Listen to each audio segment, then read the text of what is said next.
tower defense market is a diverse place. We've got hair pulling games like TDX. We've got poorly designed games like ball tower defense. We've even got that one tower defense game with the noobs fighting they said was a test. I don't remember. But what comes to your mind when you think of TD genre? With lots of options, I surely hope you stayed on the Roblox platform because the games out in the Google Play Store are like the Wild West. If you've been in there, you may have been pulled into their tower defense games, the main topic of today. One of the worst tower defense games I've ever played is Arknights.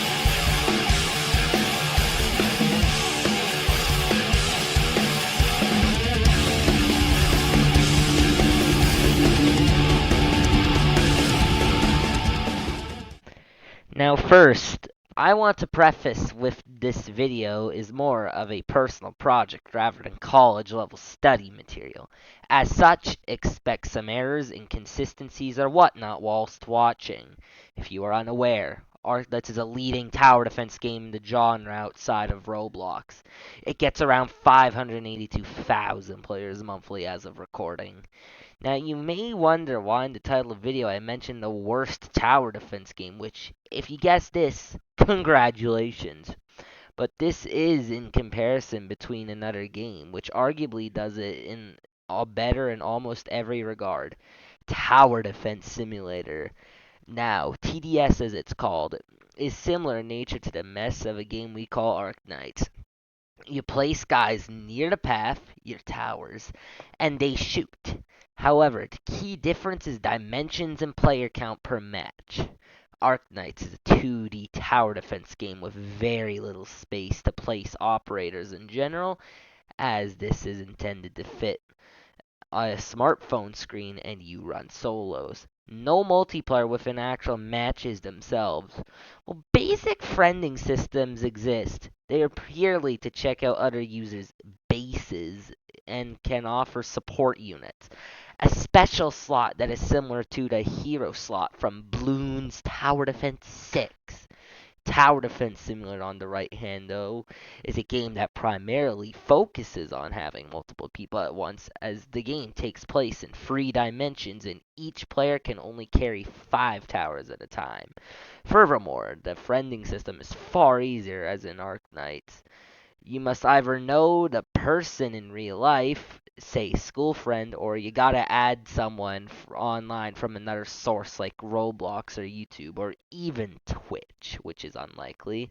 Let's be honest. TDS's friending system is as easy as pressing play, selecting a mode, and how many people to queue up with. This is 1 point for TDS for sure.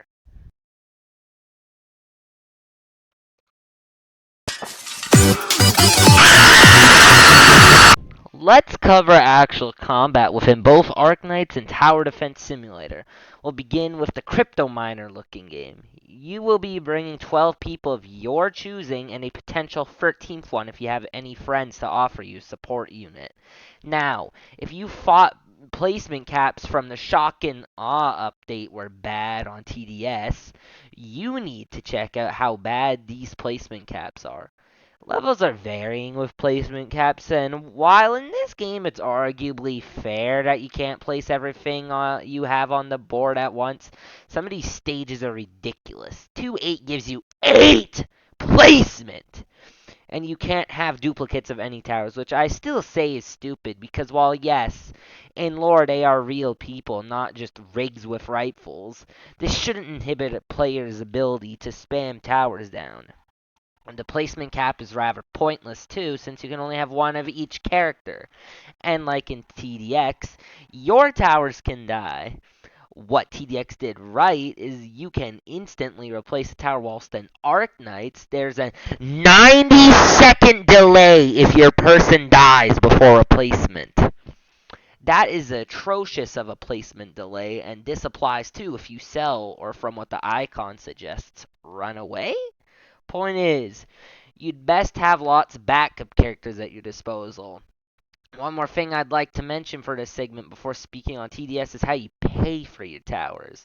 You get these deployment points, quote unquote, which can either regenerate naturally depending on stage or can be obtained through operator abilities such as Fang. This system isn't really flawed, but I do have one concern. You max out at 99 points, so all units have to be priced under that. During my short time of play, the priciest unit I got to use was named Penance. From what I remember, she had this mallet and a shield similar to the Isle shield pack if you're familiar with that game. Somewhere around 32 deployment points for a placement. Tower defensively it has a placement cap of 40 in solos, 30 in duos, 25 in trios, and 20 for quads. This is a million times better than the previously stated from Arknights, as everyone has much more control and input in a game. Your towers cannot die, thank God, and selling and replacing is near instant, based off your quickness and non-arbitrary time limit. The best part, I can place up to 5 accelerators and not just one. Even if I'm using a tower that is capped at 1, like DJ Booth or Gatling Gun, I can use a hardcore tower hacker to simply make more clones.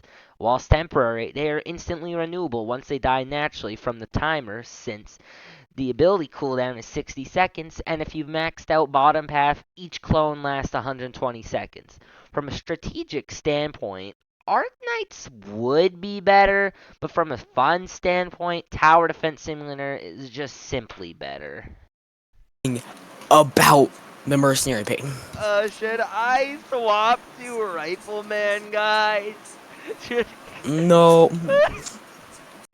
Okay, so we've covered some of the basic features already, but have you ever been grinding for Accelerator in TDS or Golden Mobster in TDX?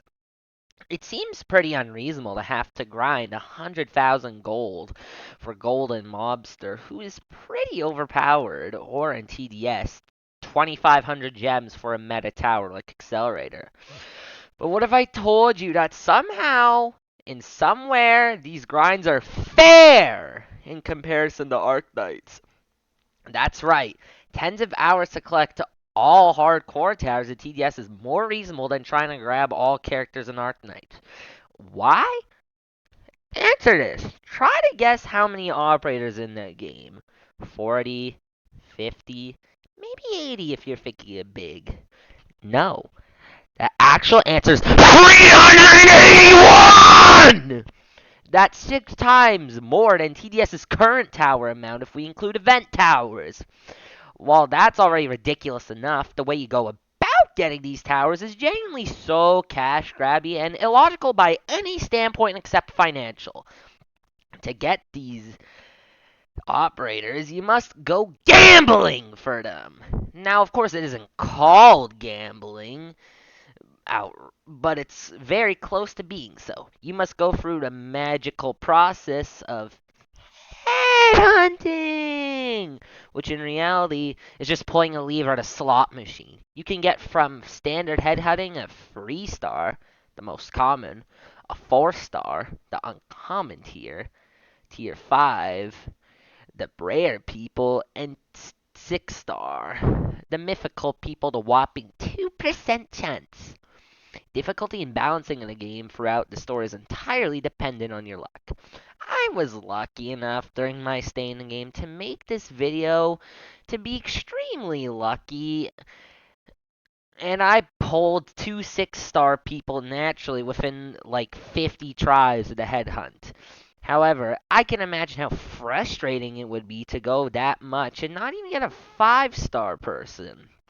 There's an optional method, however, to obtain higher rarity units much sooner, and I bit the bullet just so I could prove to you guys how bad this system is. But I spent 43 fucking bucks on this game for an item called a top operator transfer permit, end quote. You can pick anybody you'd like from up to a certain point in time to just add onto your character roster. A 6-star person. I'm not entirely sure if this item goes for sale anymore, but the time I was on it was available. My experience when in the game temporarily went up. now that I had three of the highest tier characters on my side, but that ultimately justifies my point. The game is only fun when you get extremely lucky, like me early on, or spend money, which I did both to prove that it's unreasonable to make a game in such a way. Why would I want to play if I were unlucky or simply couldn't afford to throw money at a game for whatever reason? I'm lucky to be in such a financial situation, but also I have self control. This game is a gambling app. People have gotten addicted to such games like these. Genshin Impact. And I can almost guarantee you at least one person has lost hundreds of dollars over this game. Tower Defense Simulator sells all the evergreen towers, so the people in the shop always for a set price in front of you. No randomness influences what you can get. Having clear end goal has motivated me and many others alike to continue to grind as there is a light at the end of the tunnel. Arknights is a pure black void with a small chance to show you what you really want.